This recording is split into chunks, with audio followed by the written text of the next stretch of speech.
Alors, quel poivre pour quelle cuisine? Petit choix, conseils et dégustation avec Aurélia. Petit choix, conseil, mais c'est plutôt un plaidoyer pour le poivre que je vais faire aujourd'hui, parce que le poivre, pour moi, c'est une découverte incroyable. C'est vraiment... Alors, on l'a tous sur notre table. En revanche, on ne sait pas forcément que le poivre, c'est un univers olfactif. Un peu comme le vin, il y a des grands crus de poivre. Ouais. Il y a des centaines de types de poivre. Et aujourd'hui, je voulais vous faire découvrir le poivre, mais surtout les poivres avec des S. Parce que si je vous dis compote, malabar, poniour, si je vous dis timut ou boti périphérie, je vous parle de poivre noir, que de poivre noir. Alors, comment associer ces poivres qui sont vraiment... Mais c'est vraiment délicat, hein. Vraiment, c'est même... incroyable quand on les découvre, quand on commence à découvrir, à s'ouvrir au poivre. Certains se marient mieux avec des viandes rouges, d'autres avec des viandes blanches, d'autres avec des poissons. Tout l'intérêt de cette chronique, c'est que vous ne connaissez peut-être pas le poivre. Il y a le poivre vert, le poivre blanc, le poivre noir. Sachez que c'est la même chose, sauf que ça a une maturation différente. Et comment je l'utilise en cuisine. Et vous allez voir que ça change tout. Regardez. Ça roule pour le poivre, l'épice la plus vendue au monde. Mais victime de son succès, c'est devenu un produit banal qui n'a pour lui que son piquant. Alors que le poivre, c'est tellement plus. Erwan de Queiroz lui en a même dédié son royaume, ici à Roche-Corbon, près de Tours. Ça, c'est la plantation de Penja. Un très bon poivre au Cameroun. Et oui, le poivre mérite qu'on lui cède une place de choix en cuisine. Le poivre, qui est quand même le roi des épices, finalement, c'est le grand inconnu. Il a toujours été là, présent, sur la table, chacun a l'impression de savoir ce que c'est du poivre. Ouais, moi j'ai du poivre, voilà. Mais en fait, il y a beaucoup de diversité. Le poivre, c'est issu d'une espèce botanique, le piper. Donc c'est une liane qui pousse sur un tuteur et qui, selon les degrés de maturité à la récolte, vous donne du poivre vert, du poivre noir ou du poivre blanc. À partir de maintenant, vous n'allez plus acheter votre poivre comme avant. Car comme le vin ou le café, le poivre est un produit de terroir qui a ses grands crus. Alors je vous propose d'associer les meilleurs poivres à nos recettes de cuisine. Commençons avec le poivre vert et son grand cru, le poivre vert de Penja. Alors le poivre vert qui est donc récolté avant maturité, qui vient de la plantation de Penja au Cameroun. En bouche, c'est une fraîcheur. Le grain n'est pas formé, là il y a beaucoup de sève. Ça explose, c'est vraiment intéressant. Et côté assiette, on en fait quoi? Le poivre vert, je le recommande plus sur une viande rouge ou sur du gibier. Donc ce poivre, je le fais revenir concassé au beurre et je le déglace au vin blanc. Je rajoute de la crème et je mets en infusion. Le poivre blanc, c'est l'indispensable de nos placards. Et il a aussi son très bon cru. Le poivre blanc de Penja, qui vient d'une petite plantation au Cameroun, on peut dire que c'est un grand cru de poivre. Il a une note animale au premier abord et ensuite il a des notes d'eucalyptus. Le poivre blanc est un poivre que l'on oublie souvent de servir avec le fromage, alors que ça s'accompagne très bien avec surtout les fromages de chèvre. C'est une petite astuce, n'oubliez pas de le faire quand vous passez à table au fromage. Côté poivre noir, il y a aussi un nom à retenir, le boti périphérie.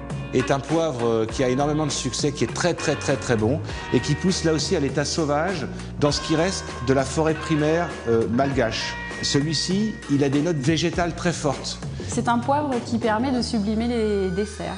Ça se marie très bien avec la fraise ou le chocolat. Donc l'idée, c'est de laisser le poivre noir infusé dans un sirop, donc du sucre et de l'eau tout simplement, et le poivre qui sublime le tout. Un petit conseil quand même, il faut vraiment éviter d'acheter du poivre moulu. L'huile essentielle s'évapore très vite, quoi.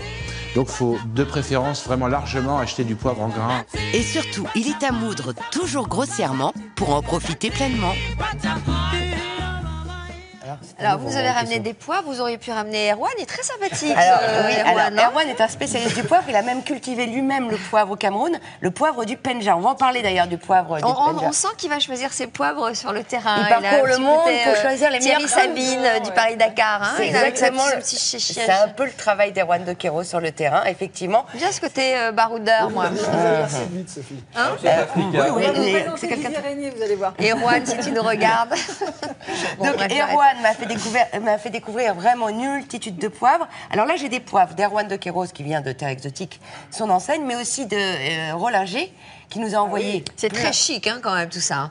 Erwan de Queiroz, Rollinger. Il faut savoir quand même qu'on pense que le poivre, parce qu'il y a des crus de poivre avec des poivres d'exception, on pense que c'est chic. Oui, c'est chic, mais c'est pas forcément avec des prix chocs.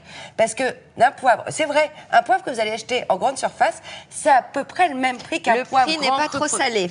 Non, pas. Oh, voilà. Alors, qu'est-ce que c'est que ça, par exemple? Alors ça c'est magnifique. Alors ça, c'est une nouveauté. Justement, Erwan de Kéros vient de le découvrir en Éthiopie. C'est le timiz. Le timiz, c'est un poivre sauvage, un poivre long. Et alors, juste, sentez-moi ça. Mais je sens. Non, mais- C'est formidable. Alors ça s'associe peut-être avec des poissons, non? Ah, exactement. Ah, Vous avez c'est tout ça, compris. hein, ouais. Il y a Surtout, un non, petit- plutôt un petit- des sauces blanches onctueuses. À découvrir avec une blanquette de veau. Alors, ça se moue? Alors, voilà, l'idée du poivre. N'achetez pas du poivre moulu, ce serait ridicule. Oui, ça se moue, hein? Oui, ça se moue. Alors, vous prenez votre poivre. C'est le moulin qui va faire tout le travail. Et que si vous achetez un moulin, regardez bien aussi comment il va vous moudre votre poivre. Il faut que la mouture soit assez large et donc plutôt privilégier de la céramique ou des lames en fer, Ah mais ouais. vraiment du très bon moulin parce que c'est ça qui va faire la qualité de votre poivre aussi. D'accord. Et alors, le poivre, il y a donc le poivre blanc, le poivre noir, le poivre vert. Et ce que je voulais vous dire, surtout, c'est qu'il ne faut pas hésiter à les goûter.